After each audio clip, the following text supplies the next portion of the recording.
Good day, everyone. I am Medielyn M. Odtojan, and I am here to present our research entitled Willingness to Pay for Recreational Benefits Using Contingent Valuation, a case study of Lake Bababu.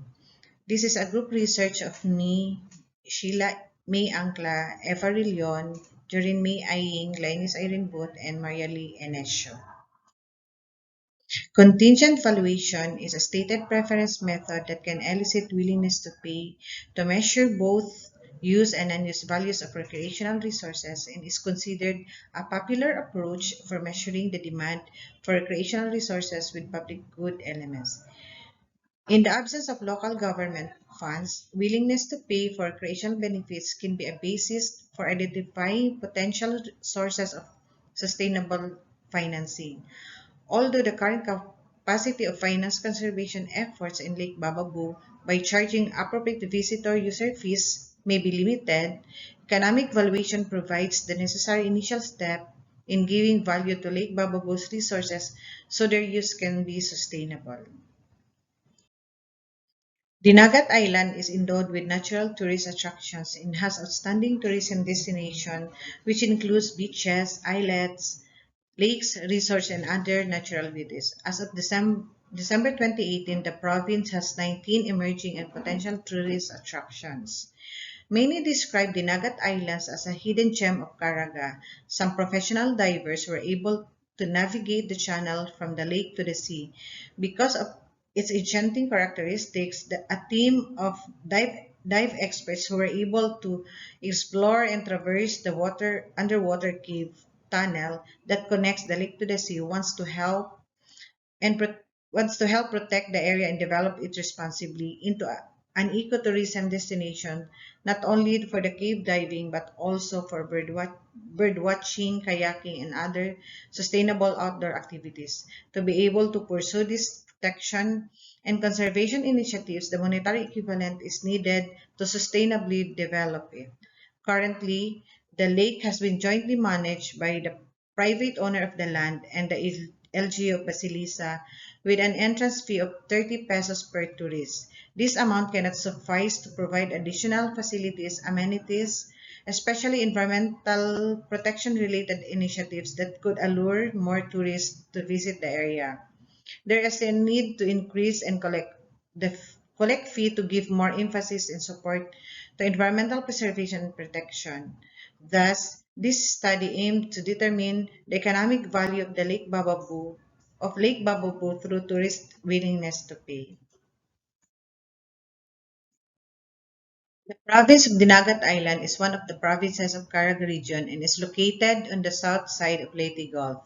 The island is enriched with great biodiversity, abundant natural wonders, and rich resources.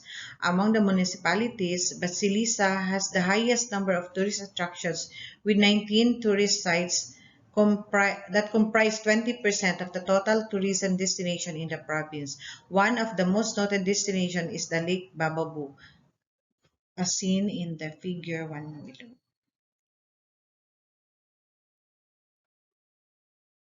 For the data gathering, a face-to-face interview was conducted on site. Respondents 18 years old and above were randomly selected.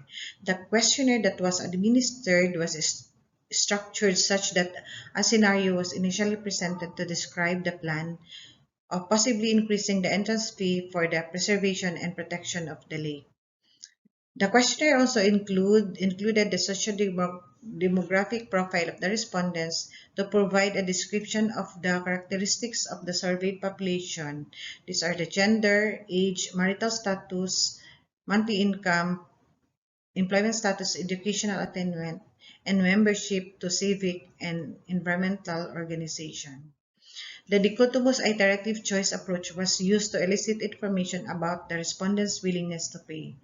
The random bid price was presented to the respondents to determine their willingness to pay for the specific bid amount, which were answered by yes, either yes or no. And the reason for their preference were also collected.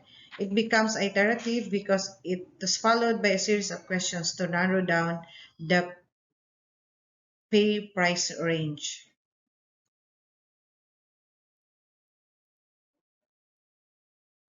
For the data analysis, from the economic theory standpoint, the tourist shall be willing to pay the bid amount provided that the benefits he or she get from the management program precede the utilities as she or he may get without the program at the lower bid. The price is currently 30 pesos and the bid prices are higher than 30 pesos. The uncertain preference of the respondents that could be measured using the different variables included in this study can only be assigned with a probability of a yes and a no response. Logistic regression suits well to find the best fitting model to describe the relationship between the dichotomous outcome variable and one of the predictor variables. The logistic model is expressed in terms of the probability that a yes equals to 1, which is referred to as probability yes, and the probability of a no is 1 negative, a minus probability yes. For this study, model takes this equation. So as seen in the slide, the independent variable which has a regression coefficient that is not significant can be removed from the regression model. On the other hand, the wild statistic is the regression coefficient divided by its error squared. Willingness to pay is computed from predicted variable that the occurrence of a yes, which is obtained by taking the antilog of equation as shown in the slide. So the mean willingness to pay shall be derived by getting the value of the equation below this equation. For the results of this study, uh, there are 5 activities that the tourists can do when visiting Lake Bababu. The respondents were asked to rank the activities that they enjoyed the most while at the Lake Bababu. Of the 357 respondents, 90% of the respondents enjoyed trekking and swimming in the lake, while the least preferred appeared to be fish feeding and technical scuba diving. So as shown in the table 1 in the slide. The respondents were further asked to think the reasons why they are willing to pay the bid amount presented.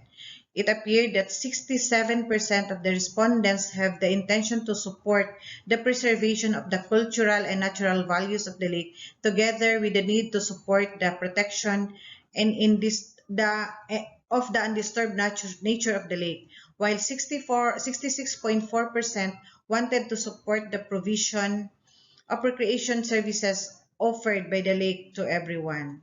So as shown in the figure 2. Moreover, those who are not favor for the increasing of the entrance fee were asked their reasons. So as shown in the figure below, 10.6% who are not willing to pay the increased entrance fee of the Lake Bababu said they cannot afford the additional payments. Others, like 5.6%, would rather use the recreational sites than pay the additional fees. And 5.3% of the respondents who are not willing to pay believe that the basic services should be provided through tax revenues. And 2.8% are not willing to pay since they believe that they have the right to use the lake and its services for free. Currently, the entrance fee of the lake is 30 pesos per person. Lake Bababu is jointly managed by the private owner of the land and the local government of Basilisa. The LGU provided logistics support through the provision of salaries for the job orders assigned for the maintenance of the lake. In this study, the respondents were given specific bid amounts in support of the preservation of the lake. The bid amounts were taken from the a focus group discussion previous that was conducted. The bid amount are 50 pesos, 60 pesos, 70 pesos, 80 pesos, and 90 pesos and 100 pesos. So as shown in the table, in table 2 below, 54.9% of the respondents are willing to pay the specific bid amount presented for the preservation of the lake. The highest bid amount of 100 got the lowest yes responses at 4.2%. Among the bid amounts, 90% has the highest respondents 90 pesos has the highest respondent showing their willingness to pay. The p-value of the overall model fit statistics is 0.002, which is less than zero point zero 0.05. This implies that at least one of the independent variables contributes to the prediction of the willingness to pay of the respondents as shown in the table. So the coefficient beta of the variables, the standard error, Wald statistics and significance, and the exponent of beta. The Wald test is used to determine statistic significance for each of the independent variables. The odd ratio is given by exponent beta. The variables being considered in the estimation of the mean maximum willingness to pay are the income and bid amount. Table 5 contains the figures used in computing the mean willingness to pay and the mean willingness to pay of the respondents. So from the logistic regression final model, the mean WTP or willingness to pay was estimated at approximately 51 pesos. This means that at prevailing condition, the tourist on the average realizes the net benefit of 51 pesos. Lake Bababu is quite far from the town proper of Basilisa. It could reach only by boat with a rent ranges from 2,500 to 5,000 for a day. The estimated amount is somehow reasonable for tourists, for most of the visitors could not stay long in the place because of the absence of amenities that would cater longer stay, and most of the tourists could reach the lake through a package tour and are expected to visit 3 to 5 tourist sites in a day. So the tourist willingness to pay is 51 pesos for the protection and preservation of the Lake Bababu, considering the benefits that they could get at the proper management of the lake. If the mean willingness to pay for this study shall be considered by the management of the lake, the potential revenue that could be generated is approximately 249,084 pesos. Therefore, the protection and preservation efforts and initiatives of the lake could be funded through through an increase of 102,564 annually. So as a result of the contingent valuation from the tourist mean maximum willingness to pay. Overall, according to the tourists, the recreation brought by Lake Bababu that they do want the next generation to enjoy could be equated to 294,084 pesos. Hence, by just doing the contingent valuation method, one feature, the aesthetic value of the lake was given a monetary